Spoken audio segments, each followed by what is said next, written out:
Hi, you guys. We're celebrating this Black History Month by doing what? Saying it loud. I'm Black and I'm proud. Meet Miss Myrlie Evers-Williams.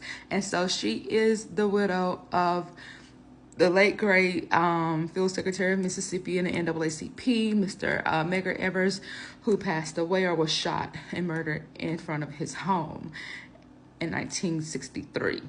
So Miss Beasley, actually her name was Myrlie Beasley, sorry. She was born March 17, 1933 in Vicksburg, Mississippi. And she was the child of Mildred Washington Beasley and James Van Dyke Beasley, but she was raised by her father's mother and her aunt, and she graduated in Magnolia High School in 1950 and enrolled in Alcorn A&M College. And I do want to touch base on what I said yesterday about Mr. Clyde Kennard. I stated, because I was talking so fast trying to get so much in, I mistakenly stated that this young man, Mr. Kennard, there was no colleges in the state at that time in the 1950s, no black colleges. There was no black colleges in southern Mississippi where he wanted to go to school at and also still work on his family farm. But there was Alcorn College, which is more central, about 90 minutes west of Jackson. So 90 minutes to, 2 hours, 90 minutes to me because I drive fast. But digressed. Miss Beasley, she met Medgar Evers in college, their first day at Alcorn A&M. She married him in 1951. They moved to Mount Bayou, Mississippi in 1952. And she worked as a secretary at Magnolia Mutual Life Insurance Company. Now, when her husband was recognized, or his attempts to enroll in school in Mississippi were unsuccessful, he was noticed by NAACP, and they decided to tap Mr. Eggers for his as a field worker, field secretary for the civil rights area of Jackson, Mississippi. And so the couple moved to Jackson in 1954, and she worked as her husband's secretary. Now, their activism included investigating lynchings and organizing boycotts. And as I stated, this caused a lot of trouble for her and her husband, death threats, and eventually her husband was murdered. So after the failure of the second trial, Miss Evers moved her family to California, she and her 3 kids. Oh, firstly, I wanted to back up and show Miss Evers and her husband together. They're cute, cozy, and in love. She was there. She supported her husband at both places. When he worked in insurance, she worked as his secretary. And then, as I stated, when he worked for the NAACP, she worked as his secretary, but they worked in tandem together. As you can see from this photo, she was very strong in her own right. She even said in her autobiography that when she went to church, it taught her how to stand up for herself and be seen. So this is the family. It says 1965 on this Ebony magazine, but this is Miss Eggers and her 3 kids with her husband, Mr. Evers, shortly after his death, a couple of years after his death. So she moves the Lord. She moves the family to California in 1967.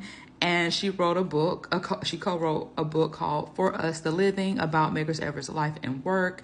And in 1986, she got her Bachelor's of Arts degree in sociology from Pomona College and became the director of planning at the Center of Education Opportunity for Claremont Colleges later that year. In 1987, the Los Angeles mayor, Tommy Bradley, appointed her the first Black female commissioner to the Board of Public Works, which she held for 8 years. In 1994, she was named vice chair of the NAACP, serving as the first board of directors in 1995 to 1998. And in 1999, she wrote her autobiography, Watch Me Fly, What I Learned of the Way to Becoming the Woman I Am Meant to Be. Now, Miss Evers stepped down 3 years later to create a legacy in Jackson, Mississippi to preserve her husband's work. And I do want to back up because in 1990, new information came to light. I shared in a different post, Black History post, that the Clarion Ledger had the Mississippi State Sovereign Commission, which was a segregation agency developed by the state, and it dissolved in 1970s. But the Clarion Ledger had the state unseal the records, and the records show that the Mississippi Sovereign Commission had actually aided with Beckwith's defense, who is the person who shot Medgar Evers, Miss Myrlie's husband.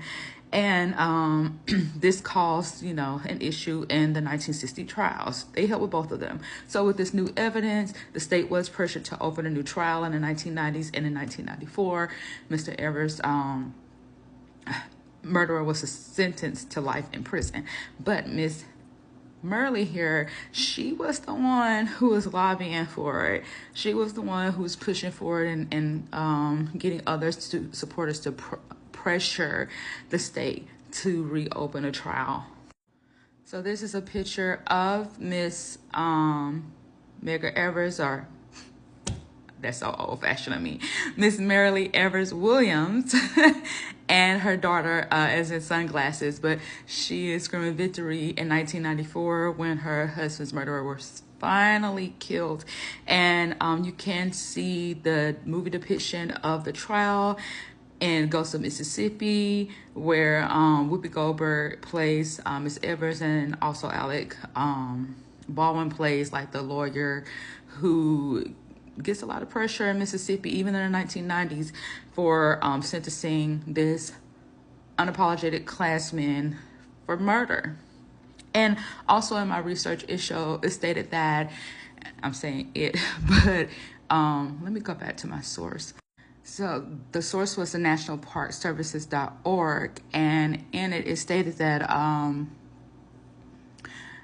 there were new witnesses that were able to testify at this trial because, one, it wasn't in fear of their life since it's 1994, but the guy, Beckwith, he was bragging that he had done the murder. So, yeah, my point is, finally justice was served, and let's see. There was also fingerprints on the scope of the murder weapon that was found discarded from the crime scene. And Beckwith had actually asked 2 different taxi drivers how to get to Mr. Eggers' home. And there was also witnesses that saw his car in the yard, but he had paid off people in the 60s trial to say that he was somewhere else, to have an alibi. But baby, when you go around bragging and your fingerprints is on the murder weapon, you got problems. You're going to have trouble. But so that was in 1994. And then right after that, Miss Myrlie became the NAACP chairwoman for 3 years. So this is Miss Evers in 2013. I'm sure there are more recent pictures, but I just thought this was very jazzy picture. I'm a girl of ruffles, so I loved it. Miss Evers, she was featured in Ebony magazine as like the top 100 women of the century, as well as like normal honorary awards, including an award from her alma mater, Alcorn A&M. And she is now still serving as the chairperson or chairwoman of the Medgar Evers. Now it's Medgar and Myrlie Evers Institute, and so where she works towards the civil rights of others. And one fun fact, she delivered the prayer for Barack Obama's second inauguration, which is the only non-clergy person and woman to have done so, or the first, not only, but first. So other than that, that is Miss Evers. Sorry, I have a lackluster of energy. Your girl is still tired from her workouts. It's a recovery day, but I had to get on here and share this awesome woman who is an author, a civil rights activist, a trailblazer, and she's a avenger of justice is what I would like to call it. Still doing the work, and has been doing it for over, like, they started in 1950, so 70 years. Amazing. All right, y'all, very proud of this woman, this Black woman, and I will hit you tomorrow. Bye.